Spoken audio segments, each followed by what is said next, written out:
सो दोस्तों, कहानी की शुरुआत होती है एक डिलन नाम के लड़के के साथ, जिसका रात में अचानक नींद टूटता है। वो किचन में जाता है, वहाँ पर उसकी माँ खड़ी होकर रो रही थी। इसके बाद उस रात क्या हुआ मैं वो आपको कहानी में आगे बताऊंगा। यहाँ पर हम डिलन को और उसके डैड को देखते हैं, जो कि एक नए घर में शिफ्ट होते हैं। डिलन बात नहीं कर पाता था और वो एक अस्थमा का पेशेंट भी था, और दूसरी ओर उसका डैड एक रेडियो जॉकी था। डिलन को अपना नया घर काफी पसंद आता है और वहाँ पर जल्दी कंफर्टेबल भी हो जाता है। रात को डिलन को अपने घर में काफी सारा सामान मिलता है, जो कि शायद इस घर में रहने वाले पहले लोगों का होगा। वहाँ पर एक बुक भी था जिसका नाम था बुक ऑफ शैडोज। उस बुक में एक रिचुअल के बारे में था, जिसको पूरा करके आप अपना कोई भी एक विश पूरा कर सकते हो। बस आपको अपना 2 बूंद खून एक मोमबत्ती में गिराना है और एक मिरर को देखते हुए विश मांगनी है। लेकिन ये रिचुअल सिर्फ रात की 11 बजे ही होगा। ये सारी चीज़ें डिलन पढ़ ही रहा था, तभी वहाँ पर उसका डैड आया था उसको डिनर के लिए बुलाने। उस दौरान डिलन के दिमाग में कुछ चल रहा था। वो अपने डैड से इशारे में पूछता है कि डैड, अगर मैं ठीक होता, नॉर्मल होता, तो क्या शायद मुझे मम्मी छोड़कर नहीं जाती।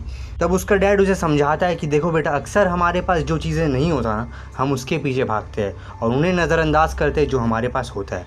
तुम एकदम परफेक्ट हो, तुम्हें किसी चीज़ के बारे में सोचने की कोई ज़रूरत नहीं। इसके बाद बाप बेटे दोनों एक साथ बैठकर डिनर करते हैं।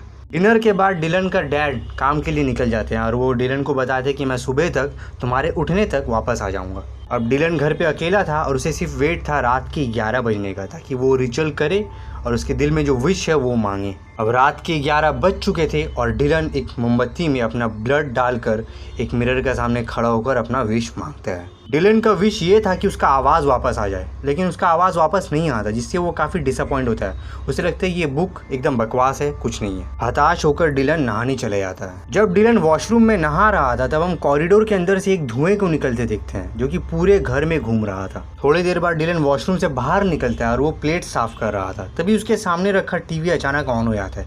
वो उसे ऑफ करता है, लेकिन वो टीवी फिर से ऑन हो जाता है और डिलन को उस टीवी के स्क्रीन में किसी का परछाई नजर आता है, जिसे देखकर वो काफी डर जाता है। डिलन को ऐसा लगता है कि घर पे कोई घुसा है, तो वो जल्दी से अपने डैड को कॉल करने के लिए टेलीफोन ढूंढने आता है, लेकिन टेलीफोन का रिसीवर मिसिंग था। तभी डिलन को एक दूसरे कमरे में एक काले रंग का डीमन नजर आता है, जो कि एक डीमन नहीं बल्कि एक जिन था। डिलन डर के मारे जल्दी से वॉशरूम के अंदर जाकर छिप जाता है और दूसरी ओर वो जिन एक क्रिमिनल, जो कि एक हिट एंड रन केस में मारा जाता है, उसका रूप ले लेता है और वो उस वॉशरूम का दरवाजा खोलने की कोशिश कर रहा था। तभी डिलन एक सीजर लेके उसके हाथ में मार देता है और उस जिन के बदन से खून के बजाय एक काले रंग का टार जैसा कुछ निकलता है। डिलन काफी डरा हुआ था, लेकिन तभी उस वॉशरूम के वेंट के अंदर से एक गैस लीक हो रहा था और ये काम उस जिन ने ही किया था। इस बार वो जिन जैसे तैसे करके वॉशरूम के अंदर घुस जाता है, लेकिन डिलन पीछे से उसके ऊपर हमला कर देता है, जिसके कारण वो बेहोश हो जाता है। दोस्तों, वो जिन चाहे तो डिलन को एक बार में ही मार सकता है, लेकिन वो मार नहीं रहा है। लेकिन क्यों? इसका एक कारण है जो हमें कहानी में आगे पता चलेगा। डिलन जल्दी से कमरे से बाहर जाकर अपना अस्थमा लेता है और वो उस घर से बाहर निकलने की कोशिश कर रहा था, लेकिन वो बाहर निकल नहीं पा रहा था। कोई एक फोर्स था जो उसे बाहर निकलने से रोक रहा था। डिलन अपने डैड को कॉल करने की कोशिश करता है, लेकिन टेलीफोन भी काम नहीं कर रहा था। डिलन काफी डरा हुआ था और वो एक बेड के नीचे आकर छिप जाता है। अब वो जिन जो इस घर में पहले रहता था, उसका रूप ले लेता है और वो फिर से डिलन को ढूंढने लगता है। डिलन उस जिन के आंखों में लाल हिट मार दी थी, जिसके कारण वो देख नहीं पा रहा था, बट वो सब कुछ सुन पा रहा था। वो पैरों की आवाज़ सुनकर डिलन को पकड़ने की कोशिश कर रहा था, लेकिन डिलन उसे चकमा देकर भाग जाता है।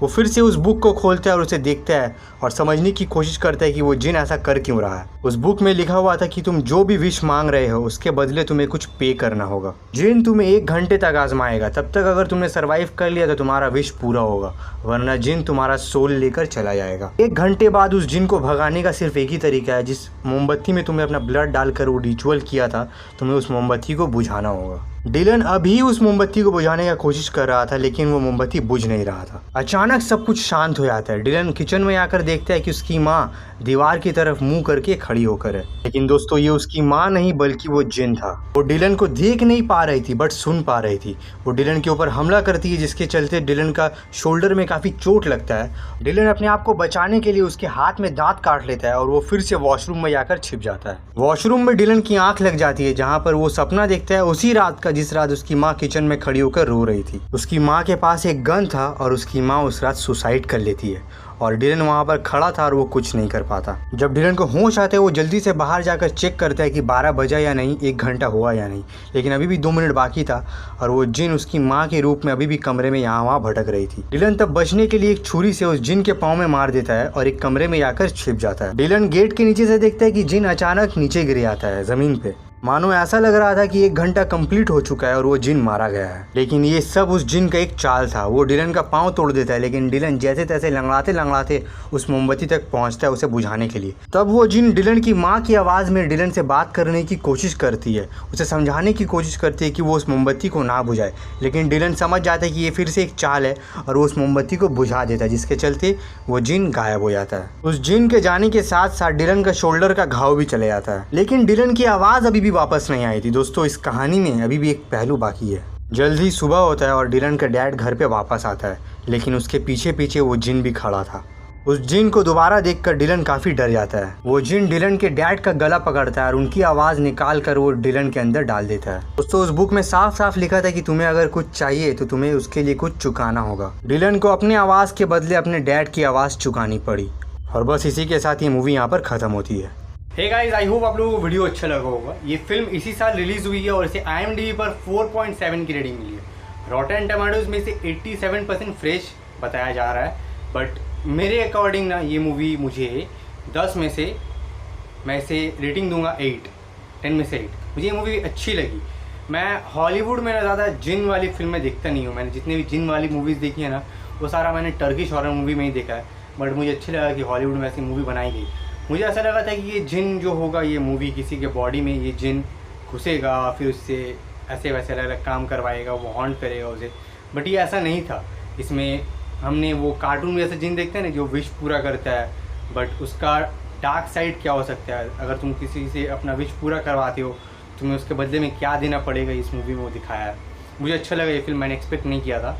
ज़्यादा डर का नहीं था ये फिल्म। स्पेशली आई थिंक मुझे लगता है ये मूवी ना बच्चों के लिए बनाई गई है, तो मुझे ज़्यादा डर लगा नहीं इस मूवी को देख के। बट मैं रिकमेंड करूँगा कि आप लोग इस फिल्म को एक बार देखें। अच्छी मूवी है ये, 1 बार 2 बार देखने के लिए, फैमिली के साथ देखने के लिए मूवी बनी है। आप लोग इसे जाकर देखें। मुझे मूवी अच्छी लगी, मैं 10 में से 8 दूंगा इस फिल्म को। और दोस्तों, अगर ये वीडियो आपको अच्छा लगा तो इसको प्लीज़ एक बार लाइक दे, मेरे चैनल को सब्सक्राइब करें, वीडियो शेयर करें। मैं ऐसी मूवीज़ का एक्सप्लेनेशन लाता रहूँगा। तब तक के लिए guys, have a nice day.